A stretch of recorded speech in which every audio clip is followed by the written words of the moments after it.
তোমার লক্ষ্য যেন হয় জান্নাত। ইমাম মাহমুদ হাবিবুল্লাহ রচিত বইটির মূল বক্তব্যের একটি সংক্ষিপ্ত উপস্থাপন।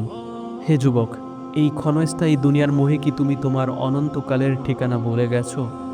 হে যুবক, তুমি কি ভুলে গেছো তোমার অস্তিত্ব সম্পর্কে? তোমার সৃষ্টি তুচ্ছ এক ফোঁটা নাপাক পানি থেকে। তবে কিসের এত অহংকার? যেই প্রভু তোমাকে অনস্তিত্ব থেকে অস্তিত্ব দান করেছেন, সুন্দর অবয়ব দিয়েছেন, তাকে কি তুমি ভুলে গেছো? মনে রেখো, তোমার দাদা ও পূর্বপুরুষরাও একসময় তোমার মতোই যুবক ছিলেন।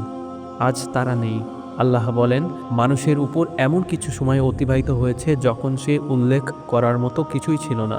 হে যুবক, তুমি কি তোমার যৌবনের ধোকায় পড়েছ? রাসূল সাল্লাল্লাহু আলাইহি ওয়াসাল্লাম বলেছেন, মদ্যপ ব্যক্তিকে আল্লাহ তিনাতুল খাবাল অর্থাৎ জাহান্নামীদের ঘাম ও পুজ পান করাবেন। তুমি যখন অন্যের বোনের সাথে অবৈধ সম্পর্কে লিপ্ত, মনে রেখো তোমার ঘরেও বোন আছে।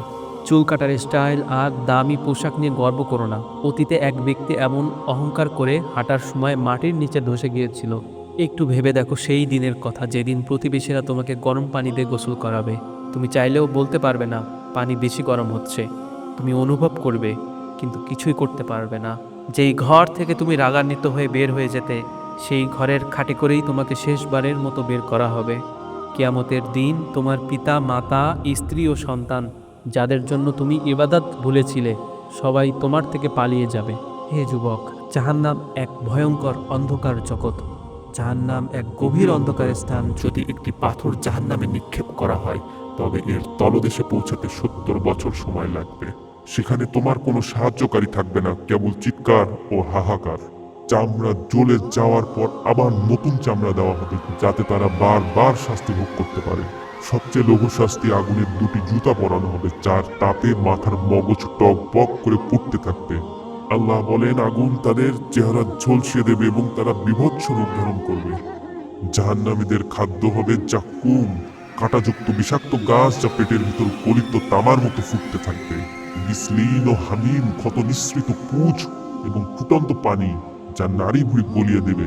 রক্ত ও পুজের ঘন মিশ্রণ, যা গেলার সাধ্য থাকবে না। এই খাবার ক্ষুধা নিবারণ করবে না, শরীরে পুষ্টিও যোগাবে না। এখানে কোনো মুক্তি নেই, মৃত্যুও নেই।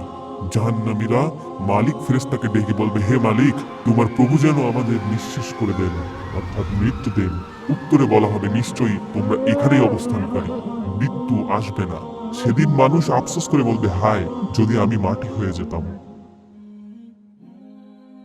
হে যুবক, হে যুবক, জান্নাত শান্তির চিরস্থায়ী ঠিকানা। এর দালান কোঠার ইট স্বর্ণ ও রৌপ্যের, এর প্লাস্টার সুগন্ধি মিশকের, এর পাথরগুলো মণিমুক্তা ও ইয়াকুত, মাটি জাফরানের। যে সেখানে প্রবেশ করবে সে চির সুখী হবে। তার পোশাক পুরনো হবে না, যৌবন শেষ হবে না। জান্নাতীরা লোমবিহীন দেহ, দাড়িবিহীন ফর্সা চেহারা এবং সুরমাযুক্ত চোখে প্রবেশ করবে। তাদের বয়স হবে 33 বছর, যা চিরস্থায়ী একই থাকবে। তাদের চেহারা পূর্ণিমা চাঁদের মতো উজ্জ্বল হবে। তারা একে অপরের হাত ধরে দলে দলে জান্নাতে প্রবেশ করবে। সেখানে থাকবে স্বচ্ছ পানির নহর, দুধের নহর যার স্বাদ অপরিবর্তনীয়, বিশুদ্ধ মধুর নহর এবং জান্নাতি শরাবের নহর, যা কাউকে মাতাল করে না। স্বচ্ছ প্রাসাদে বসে ইচ্ছা করলেই এই নহরগুলো থেকে পান করা যাবে। সেখানে থাকবে পবিত্র ও উত্তম সঙ্গিনী। তারা হবে নম্র দৃষ্টিসম্পন্ন, যেন লুকায়িত মুক্তা। তাদের সৌন্দর্য এমন যে 70টি পোশাকের ভেতর থেকেও তাদের পায়ের নলা দেখা যাবে। আর দুনিয়ার নেককার স্ত্রীরা হুরদের চেয়েও উত্তম হবে তাদের নামাজ ও ইবাদতের কারণে। তারা সব ধরনের অপবিত্রতা থেকে মুক্ত থাকবে। সেখানে স্বজনদের সাথে পুনর্মিলন হবে ও সকল ইচ্ছা পূরণ হবে। ইমানদার পরিবারের সদস্যদের আল্লাহ জান্নাতে একত্রিত করবেন। কেউ যদি কৃষিকাজ বা সন্তান কামনা করে, তবে চোখের পলকে তা সম্পন্ন হবে। সেখানে মন যা চাইবে এবং চোখ যাতে তৃপ্ত হবে, সবই থাকবে। আর সর্বশ্রেষ্ঠ পুরস্কার হিসেবে থাকবে মহান রবের দিদার। রাসূল সাল্লাল্লাহু আলাইহি ওয়াসাল্লাম বলেছেন, তোমরা পূর্ণিমার চাঁদ বা মেঘমুক্ত দুপুরের সূর্য যেমন স্পষ্ট দেখতে পাও, ঠিক তেমনই তোমাদের রবকে দেখতে পাবে। জান্নাতের সব নিয়ামতের চেয়ে আল্লাহর দিদার হবে সবচেয়ে বড় আনন্দ। তোমার রব তোমাকে অনর্থক সৃষ্টি করেননি। সৃষ্টির উদ্দেশ্য কেবল তার ইবাদত। দুনিয়ার ধোঁকা থেকে ফিরে এসো, এখনই তওবা করো এবং জান্নাতের পথে চলো। তোমার লক্ষ্য যেন হয় জান্নাত।